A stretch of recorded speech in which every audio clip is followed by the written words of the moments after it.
कृष्णा भक्तों, सभी साथियों को जय माँ अन्नपूर्णा।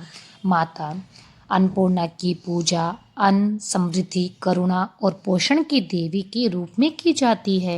उनका आशीर्वाद घर में भोजन, संपन्नता, शांति और संतोष बनाए रखता है। अन्न ही ब्रह्म है, यही सत्य माता अन्नपूर्णा के माध्यम से संसार को प्राप्त होता है। प्रिय दोस्तों, कथा को अंत तक अवश्य सुने।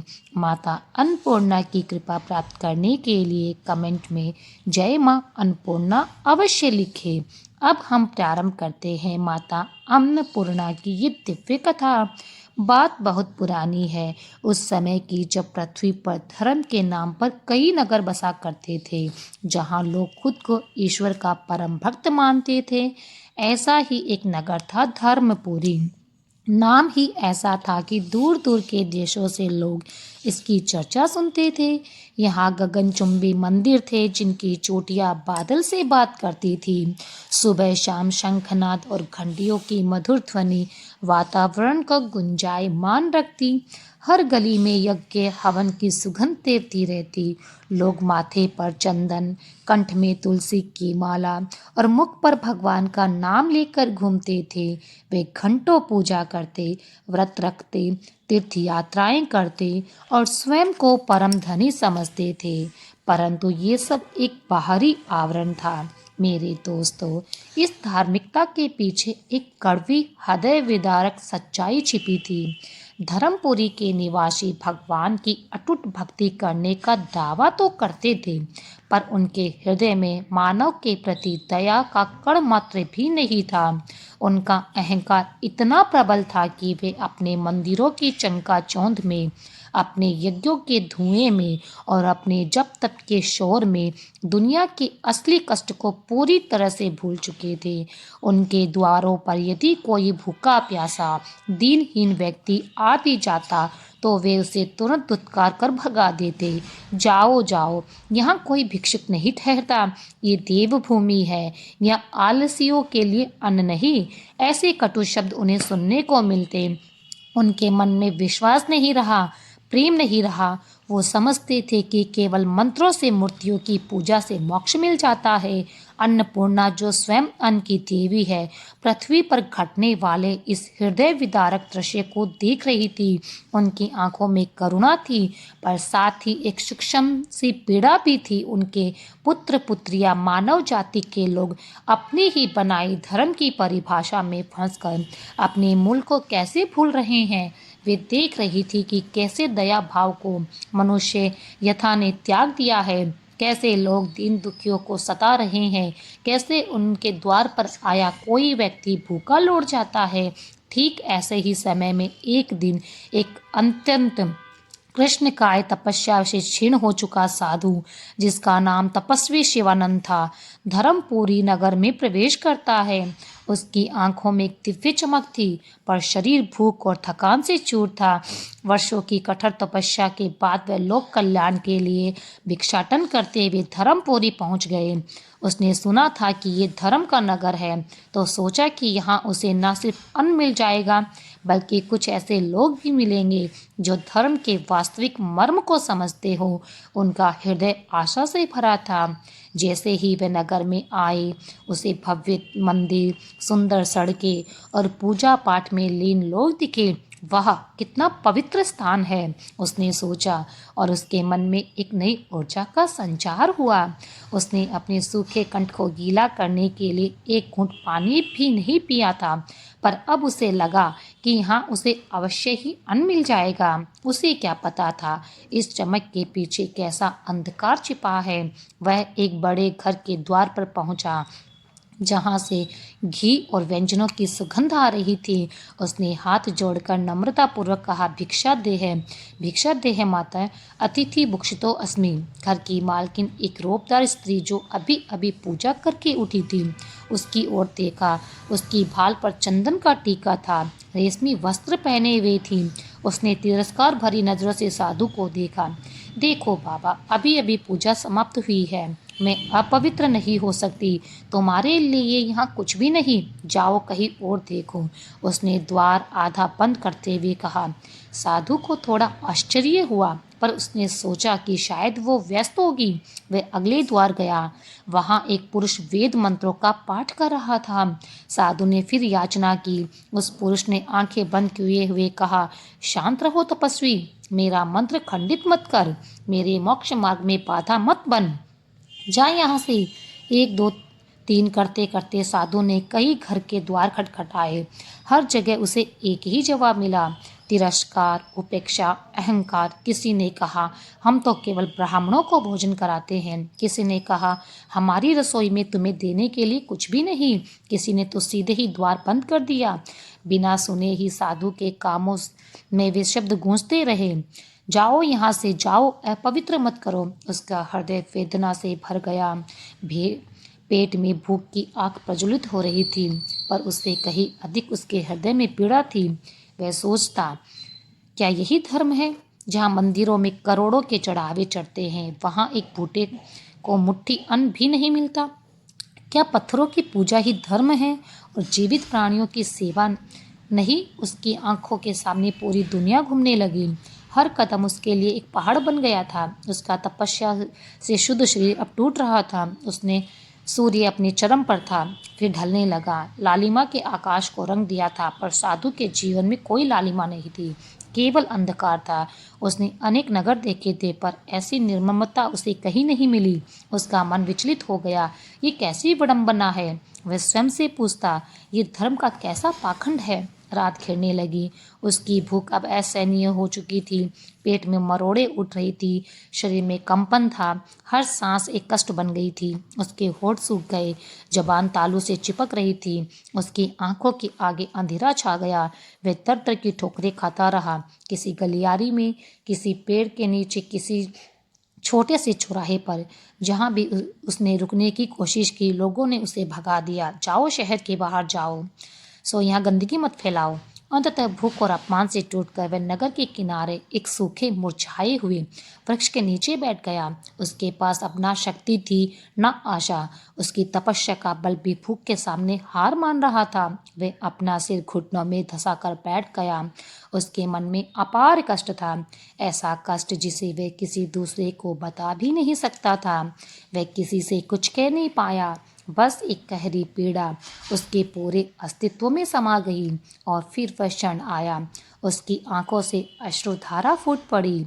ये आंसू केवल भूख के नहीं, ये आंसू मानव जाति की क्रूरता के थे, धर्म के नाम पर फैले पाखंड के थे, उस प्रेम और विश्वास के अभाव के थे जो कभी सनातन संस्कृति की पहचान हुआ करती थी।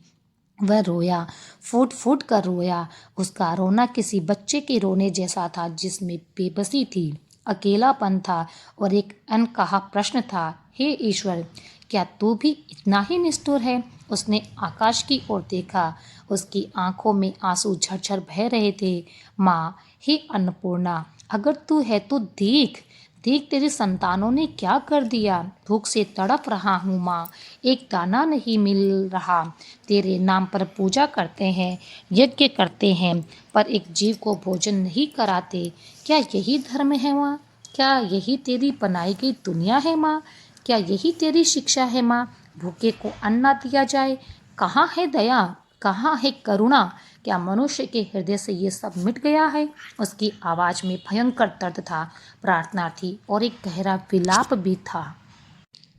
उसके अश्रु पृथ्वी पर गिर रहे थे, मानो वे पृथ्वी के सारे पाप धो रहे थे। और तब मेरे प्यारे श्रोताओं, तब वही हुआ जो होना था। उस तपस्वी के पवित्र आंसुओं में, उस विलाप में इतनी शक्ति थी कि उसने स्वयं देवी अन्नपूर्णा को पृथ्वी पर आने के लिए विवश कर दिया। सहसा वातावरण में एक अलौकिक सुगंध फैल गई। वह सूखे वृक्ष में मानो जीवन पा लिया हो। उसकी पत्तियां हिलने लगी और कुछ ही क्षणों में उस पर सुंदर फूल खिल उठे।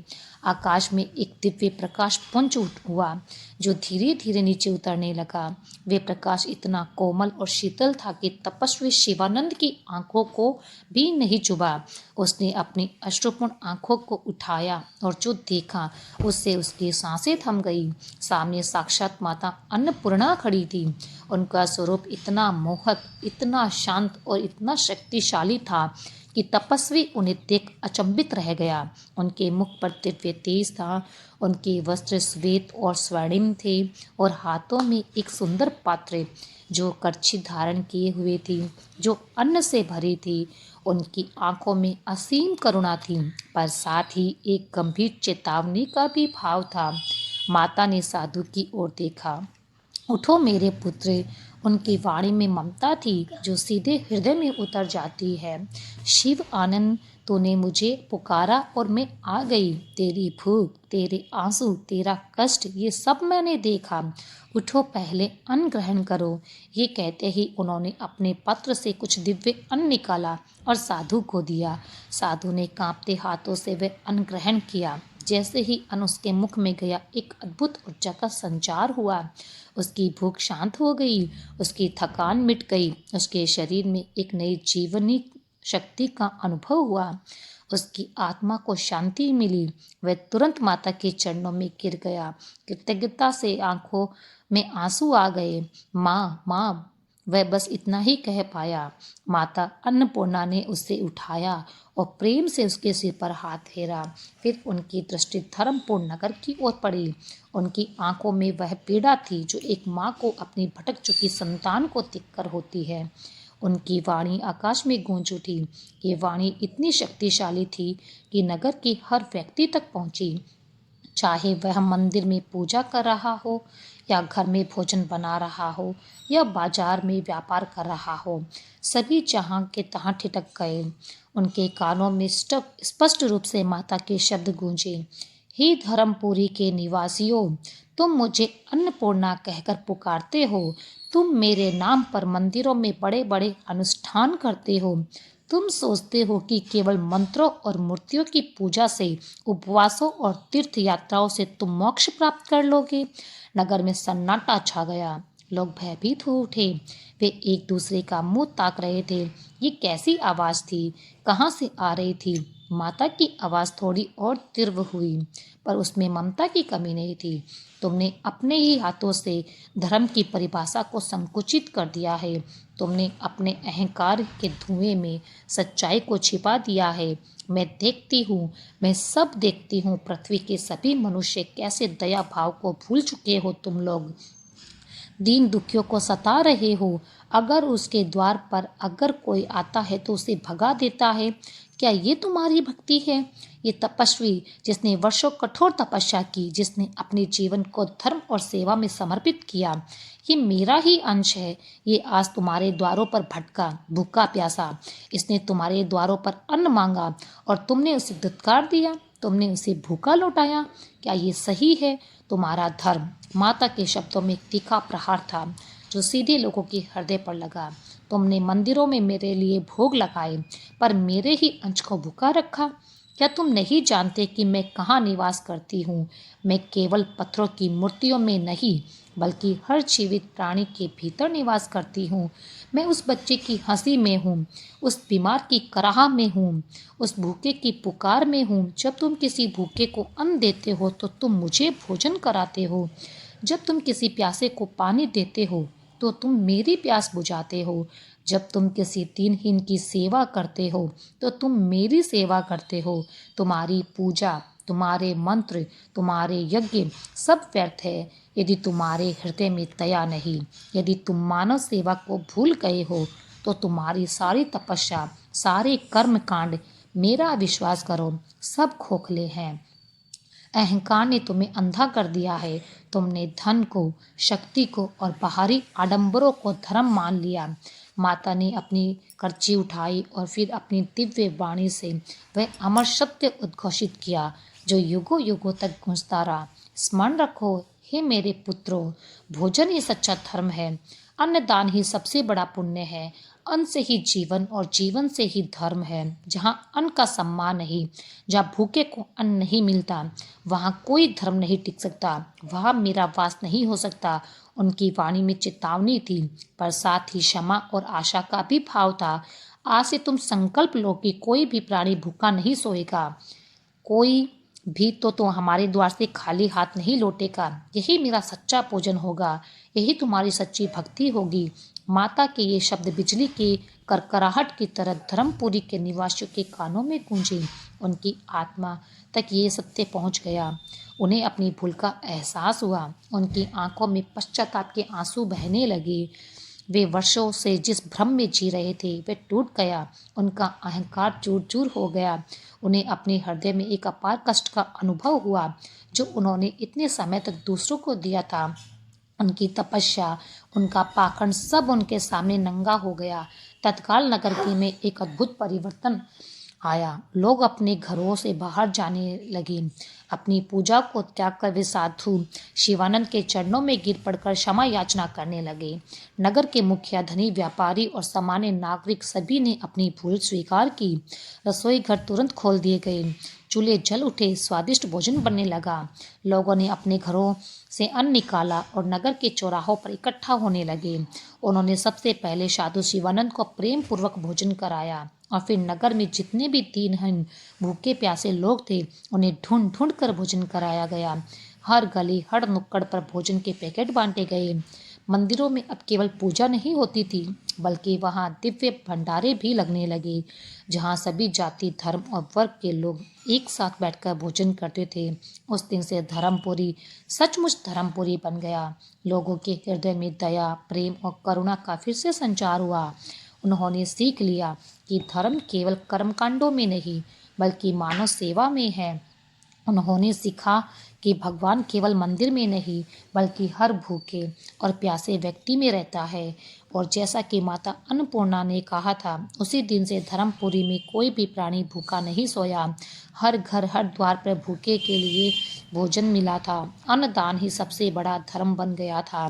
नगर में शांति, समृद्धि और प्रेम का वास हो गया क्योंकि उन्होंने अन्नपूर्णा के दिखाए मार्ग में को अपना लिया। भोजन ही सच्चा धर्म है।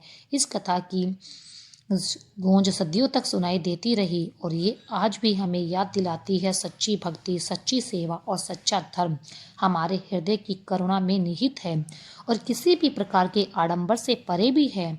ये हमें सिखाती है कि भूख का कष्ट अपार होता है जिसे बयां कर पाना कठिन होता है और सबसे बड़ा पुण्य उसे शांत करने में है।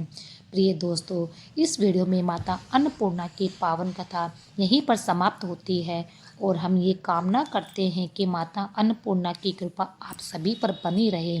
आपके जीवन में सदैव सुख, शांति, समृद्धि और सकारात्मकता का संचार होता रहे। ये विशेष दिन न केवल भक्ति भाव से भर देती है बल्कि हमारे जीवन में एकता, प्रेम और आस्था का संदेश भी लाती है। माता अन्नपूर्णा की कथा सुनने के लिए आप सभी का हृदय से धन्यवाद। कृपया अपने विचार और अपने अनुभव हमें कमेंट में ज़रूर बताएं। जय माँ अन्नपूर्णा लिखना बिल्कुल भी ना भूलें। आपके द्वारा किए गए कमेंट्स ना केवल आपको प्रेरित करेंगे बल्कि अन्य दर्शकों के लिए भी भक्ति और श्रद्धा का स्रोत बन पाएंगे। जय माँ अन्नपूर्णा, जगत की जननी माँ अन्नपूर्णा आपकी जय हो। और इस कथा को पूरा श्रवण करने वाले के घर में कभी अन्न की कमी ना हो, ऐसी हम आशा करते हैं। तो सभी कमेंट बॉक्स में लिखेंगे जय माता अन्नपूर्णा। अगर आप ऐसी ही कथा और सुनना चाहते हैं तो हमारे चैनल को ज़रूर सब्सक्राइब करें।